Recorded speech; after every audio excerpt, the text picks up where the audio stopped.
But yeah, they're gaining greater traction, I think. But it's probably because along the way, corporations have had to be more than just employers of people and producers of profit.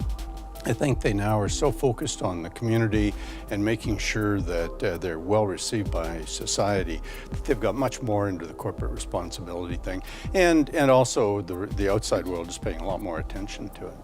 Yeah, I agree. And I think that our team members, customers, shareholders, everyone's looking for corporations to have a stance on corporate social responsibility and on sustainability. I know at Telus, we've had a program for over a decade now, and I've been really pleased to be part of that personally. It's been something that was, very, very important to me. And it was something that I was able, I think, to bring to the company as part of my personal values and instill that in my leadership capabilities. Well, and I think the point around personal values is a very good one. And I think new graduates now are much more focused on the issues of corporate responsibility and how the organization fits in with the rest of society. Going back many years ago, I think a lot of those things were left up to the regulator. Now, corporations are trying to be very proactive. And, using Enbridge as an example, I'm now retired from Enbridge, but they were trying to be very proactive to get ahead, developing things like a neutral footprint approach. So, for every tree they remove, they plant a tree. For every acre they use to create safe right-of-way, they conserve an acre. And that's a much more proactive approach than it would have been years ago. Yeah, it's so true, and there's so many different things that companies can do to take a stance on sustainability. When I look at some of the research on what employees look for in a company, there's a survey that says that over 80% of new recruits want to work for a company that is environmentally responsible. And so when I think of some of the things that we've done at Telus, that have been both top-down driven, but very much grassroots driven. We've had, for instance, green teams, we call them. Over 15 green teams comprised of probably 150 team members across Canada. And they come up with their own ideas as far as what they can do locally, whether it's lighting, reducing paper, participating in Earth Day, Earth Hour, those kinds of initiatives. And we also have some incredible initiatives that I've been able to steward across the company. Things like our Work Styles program, where we have many team members working from home or on a mobile basis. And that's something that has really been key to our progress in this area. Well, and going back to your point about new employees, I found that with Enbridge that a lot of employees, particularly when they're coming into the oil and gas industry, are looking for something well beyond hydrocarbons. They're looking for a future possibly in renewables or more sustainable than what they think the oil and gas business may be. And to give you an example of that, I was just down in Peru working with the Enbridge foundation called Energy for Everyone, installing solar systems in remote locations where people don't have access to power. And one of the young individuals, this is a group of Enbridge volunteers, indicated to me that was a very important point in their interviewing process and coming to Enbridge, was to know that we had this Energy for Everyone program. We're very sustainable. We're ranked the most sustainable corporation in Canada. And that was really key to them coming into our business and our industry. Yeah, on that point too, we've done some really amazing things from a building perspective. We've been, as a result of the Work Styles program that I mentioned, we've been able to reduce our real estate footprint. And so as a result, we have probably 1 million square foot less requirement than we used to have about 5 years ago. And we're still continuing to reduce square footage. And with that space savings, that has meant that we've been able to build new buildings. We've built new buildings in Toronto, LEED Gold, similarly in Ottawa. And now we're building LEED Platinum in Vancouver, and Telus Sky here in Calgary that we just announced in summer is also going to be LEED Platinum. So, when I was talking earlier about some of our initiatives being grassroots driven or top-down driven. This is one that's been kind of a combination, actually, where team members are looking for environmentally responsible actions, and we've been able to respond with better space, more attractive aesthetics, and less space, but space that team members, when they are in the office, it's a cool space. They want to be there. They want to have the collaborative space, much different than traditional workspace used to be years and years ago. And so I think if you look at all of those factors, it actually leads to something that's pretty exciting going forward. Well, and as you said, much of this, I think, is now being driven grassroots by employees in the organization. And we set up an organization in Enbridge called Pathfinders a number of years ago. And really the objective was to find the path forward for the company, knowing that at some point in time there'll be a much bigger renewable component to the energy business, which we're so involved in. That group of employees, I think, are the most passionate in the company. And they now have built the Enbridge renewable business up to be one of the biggest segments in the organization, and probably one with the most enthused, passionate employees and with the greatest future. So it's all been grassroots driven. It obviously has to make sense in the bottom line, which it does, but it's great to see employees empowered to be able to do that kind of thing. Well, it's interesting that all of our work that we've done on corporate social responsibility and sustainability is really embraced by the public. I know at Telus our goal is to be the most recommended company in the markets that we serve. And I do know that people are increasingly looking at companies that do make a stance on sustainability and social responsibility when they make their purchasing decisions. So for us, this has been something that we have embraced for over a decade on the sustainability front, and for many, many years, many decades on the social responsibility front. But I do think that people now are starting to make different decisions based on what companies are involved in. We do many initiatives, cause marketing initiatives, where we will donate in a certain region or community and base that on what the community sees as their interests and their priority. We've also established community boards across 11 different centres in Canada. And that means that we've engaged local stakeholders, local community influencers, and we gather them together a few times a year, and we make the allocation decisions of where money goes based on what those community boards feel are the priorities. So we've definitely seen that our customers and our shareholders embrace that way of thinking.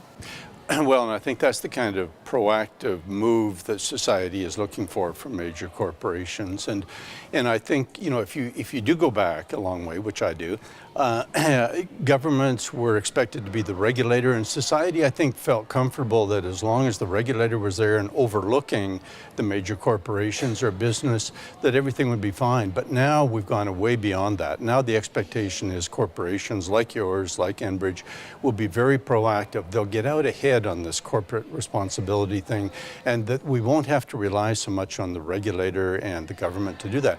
In part because governments and corporations are being pulled in so many different directions by our very complex society now, and where things might have been simple and where they may be in a developing country today, in North America they're not anymore. We go way beyond the regulatory requirements now.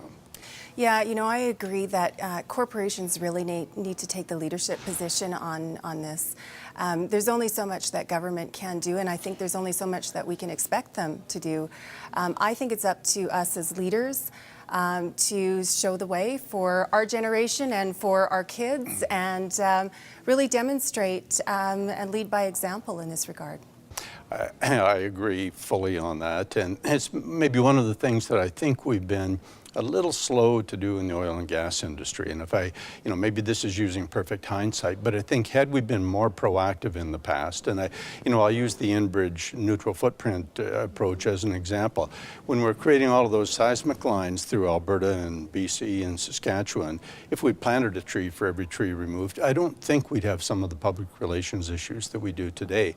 And even looking at the environmental footprint of something like the oil sands, if we were trying to do offsets and very proactively, not because we're required to, I think society would have been far more accepting than it has been. It's hard now to catch up, but I think we need to go one step forward and be very proactive.